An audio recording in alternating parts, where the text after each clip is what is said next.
तो उसी के आगे देखते हैं कि मंदाकिनी रिवर के पास में क्या है, केदारनाथ धाम है। अलकनंदा है बद्रीनाथ धाम के पास, ठीक है। मतलब बद्रीनाथ धाम है अलकनंदा के पास। देखो यूपी के कौन कौन से शहर है जो इसके किनारे बसे गंगा के, तो कानपुर, वाराणसी, प्रयागराज, मिर्जापुर। मिर्जापुर तो गाजीपुर, गाजीपुर, ठीक है, गाजीपुर, फर्रुखाबाद, फर्रुखाबाद, ठीक है, बलिया। तो ये सब शहर हैं जो क्या है, यूपी मतलब यूपी के जो गंगा के किनारे बसे हुए हैं, ठीक है। चलो, और देखो एक चीज और था कि बिगेस्ट जो शहर है, जो बिगेस्ट शहर है वो जो गंगा नदी के किनारे बसा हुआ है, तो वो कानपुर है, ठीक है। तो देखो एक चीज और कि कभी कभी पूछ लिया जाता है कि लेफ्ट में कौन सी नदी आके मिली, राइट में। तो देखो लेफ्ट में, ये लेफ्ट है गंगा रिवर का, ये राइट है। तो लेफ्ट में कौन कौन सी नदी आके मिली है, तो लेफ्ट में देखो गोमती है, कोसी है ना, कोसी, गोमती, है ना, गंडक और घाघरा, जिसका पुराना नाम सरयू। और लेफ्ट में यमुना, सोन और टोन्स। तो ये 3 नदी राइट में है और 4 नदी लेफ्ट में है, ठीक है। तो ये सब चीजें देखो, ट्रिब्यूटरीज इसका मैं क्या क्या बोला था वो आप लोग को अगर याद हो, याद है कि नहीं ट्रिब्यूटरीज? हाँ, ये सब चीजें याद कर लेना। ट्रिब्यूटरीज क्या क्या है, कौन कौन सी है, देखो ट्रिब्यूटरीज मैं एक बार फिर से लिख देता हूँ।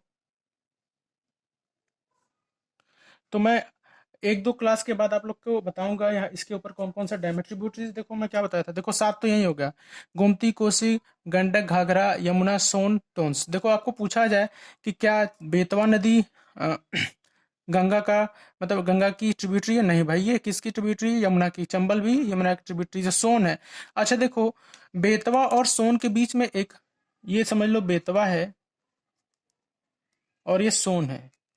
तो इन दोनों नदी के बीच में कौन सी पहाड़ी है अगर पूछा जाए, तो इनके बीच में एक पहाड़ी है जिसको बोलते हैं मैकाल रेंज, मैकाल रेंज। तो ध्यान रखना, इसीलिए ये ऐसे ना बह के सीधे बहती है, ठीक है। अच्छा देखो, अगर पूछा जाए कि अपने नॉर्थ और साउथ को डिफरेंशिएट कौन करता है, कौन सी पहाड़ी, तो विंध्याचल की पहाड़ी हमारे नॉर्थ और साउथ को क्या करती है, डिफरेंशिएट करती है, अलग अलग करती है, ठीक है। तो चलो, अच्छा एक चीज और है कि भारत और नेपाल, देखो ये नेपाल है, यहाँ पे ये नेपाल है। तो भारत और नेपाल के बीच में एक रिवर है जिसको बोलते हैं काली रिवर, ठीक है। तो काली रिवर क्या है, काली रिवर हमारे भारत और नेपाल का बॉर्डर डिसाइड करता है। ध्यान रखना, काली रिवर के नाम से अभी बहुत अपवाद में है, इसलिए मैं बता रहा हूँ कि काली रिवर जो है वो भारत और नेपाल के बॉर्डर को डिसाइड करती है, ठीक है।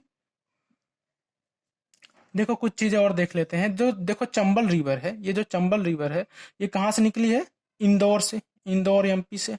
और इसकी लंबाई कितनी है, 965 किलोमीटर, ठीक है। तो अब ये कहाँ कहाँ पे बहती है, एमपी में, है ना, राजस्थान में, राजस्थान, और यूपी में, यूपी में आके मर्ज हो जाती है किससे, यमुना से। देखो भगवान ने नेचर कितना अच्छा बनाया है कि किसी को सूखने नहीं देना है, किसी का अस्तित्व तो नहीं खत्म होने देना है। तो इसलिए देखो ट्रिब्यूटरी सारी नदियां नदी में ही जाके मिलती हैं, तब जाके सागर में मिलती हैं, है ना। तो नेचर भी कितना अच्छा है ना, हेल्प करते हुए एक दूसरे के साथ चलते हैं। तो इंसान को भी ऐसे ही रहना चाहिए, ठीक है। तो चलो देखो, देखो देखो ना, हर रिवर क्या है, किसी न किसी रिवर से मिक्स हो रही है कि कोई रिवर का अस्तित्व ना खत्म हो जाए। देखो ठीक है, समझ में आ रहा है ना। MP, Rajasthan, UP. देखो बेतवा रिवर कहाँ से निकली है, तो बेतवा रिवर निकली है कहाँ से, भोपाल से। भोपाल एमपी का कैपिटल है। और इसी नदी के किनारे क्या है, सांची शहर है, ठीक है। आगे देखो कोसी रिवर है जो नेपाल के हिमालय से निकली है ना। कोसी जो है नेपाल के लेफ्ट साइड में देखो, कोसी जो है नेपाल से निकली है, नेपाल से, ठीक है। इसको बिहार भी बोलते हैं, ठीक है। और और कहाँ पे मिलती है ये गंगा से, और ये गंगा में मीट होती है कहाँ पे, कटिहार, कटिहार बिहार, याद रखना सबका नाम। दामोदर नदी कहाँ से ओरिजिनेट होती है? छोटा नागपुर का पठार से हुगली में मिलती है, और इसको सारो ऑफ बंगाल बोलते हैं, मैं बता भी दिया था, सारो ऑफ बंगाल बोलते हैं। गोमती रिवर, गोमती रिवर देखो निकलती है गोमत ताल से, गोमत ताल, देखो मेरा पेन नीचे है, गोमत ताल, ठीक है, गोमत ताल। और ये कहाँ है? पीलीभीत, ठीक है। देखो एक चीज और बता दूं, राम भगवान जब रावण को मार के आए थे तो इसी नदी में नहाए थे, ठीक है। और इसी देखो, जो गोमत ताल है उसको एक झील से झील के नाम से भी जानते हैं, फुलहर झील, फुलहर लेक। तो फुलहर लेक को गोमत ताल बोलते हैं। देखो सोन रिवर कहाँ से निकली है? तो सोन रिवर आपकी निकली है अमरकंटक से, अमरकंटक की पहाड़ी है, अमरकंटक, ठीक है, अमरकंटक से निकली है और जाके बिहार में मिली है गंगा जी से, ठीक है। तो चलो आगे देखेंगे बाकी। Thank you.